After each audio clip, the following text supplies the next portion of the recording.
আসসালামু আলাইকুম। আমি আজকে ভিডিও বানাবো এই বিষয়ে যে সহবাস করার পদ্ধতি। ইসলামিক দৃষ্টিতে সহবাস করার নিয়ম, ইসলামের সহবাস কী ধরনের করতে হয় সেই বিষয়ে আমি আজকে আলোচনা করব এই ভিডিওতে।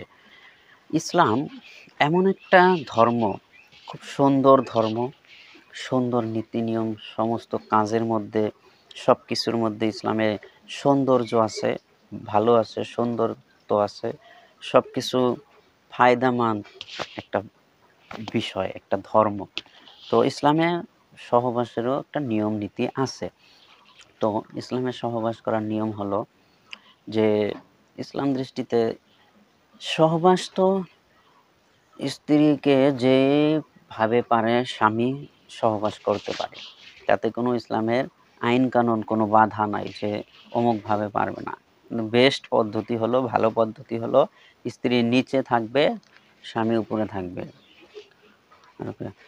আরও যদি স্ত্রী উপরে থাকে, স্বামী যদি নিচে থাকে, সেটাও কিছু হবে না, কিন্তু ইসলামে সেটাকে অল্প ভালো বলে মনে করে নাই। আর অন্য ক্ষেত্রে যদি আমরা দেখি, তাহলে সেটাকে বীর্য যখন বাইর হয়, সেই বীর্যটা অর্ধ হইয়া বাইর হয়, তার মানে আধা বীর্য ভিতরেই থাকে। সেই জন্য ওইভাবে যদি সহবাস কেউ করে, বীর্য যাতে বাইর হওয়ার আগেই উঠে পড়ে, নাহলে বীর্যটা ভিতরে আটকে থাইকে পাথর হওয়ার সম্ভাবনা থাকে। তারপরে দ্বিতীয়ত হলো, আরও আপনারা কেবলামুখী হইয়া সহবাস করবেন না। কোনো সময় কেবলামুখী যাতে না হয় সেই দিকে খেয়াল রাখতে হবে।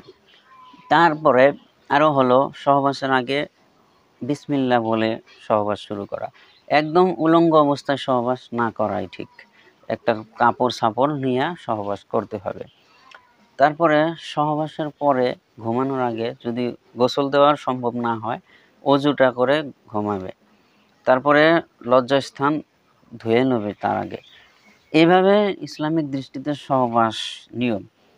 আর আরেকটা কথা হলো যে এরকম জায়গায় সহবাস করবে না যে জায়গাটায় ছেলে বা মেয়ে 2-3 বছরের আছে, সে দেখতেছে, ওইরকম জায়গায় সহবাস করবে না।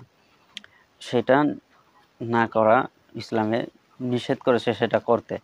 আরও দুই দুই দুই অবস্থায় সহবাস করা হারাম ইসলামে। দুই অবস্থায়, স্ত্রী যদি হায়েজ অবস্থায় থাকে, ওই অবস্থায় স্বামী চাইলে স্ত্রীকে সহবাস করতে পারবে না। ওই দিনগুলা স্ত্রী সহবাস করা হারাম, কোনো প্রকারেই সহবাস করতে পারবে না, এটা সাফ নিষেধ করে দিয়েছে ইসলামে।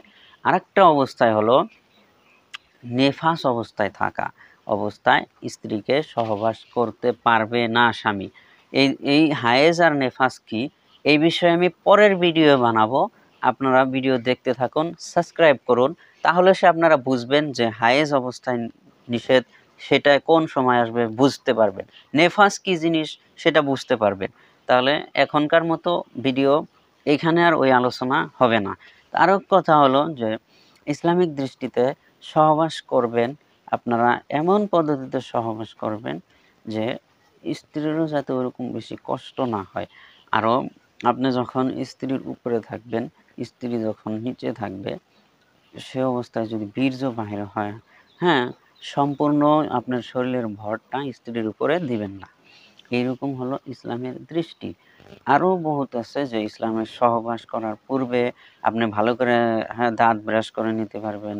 আপনি এবং আপনার স্ত্রী দাঁত ব্রাশ করে নেবে, প্রথমে চুম্বন করবে, স্ত্রীকে উত্তেজিত করবে, তারপরে আপনি সহবাস শুরু করবেন। বিড়ি সিগারেট খেয়ে যাবেন না, এই ধরনের বহুত কথা আছে।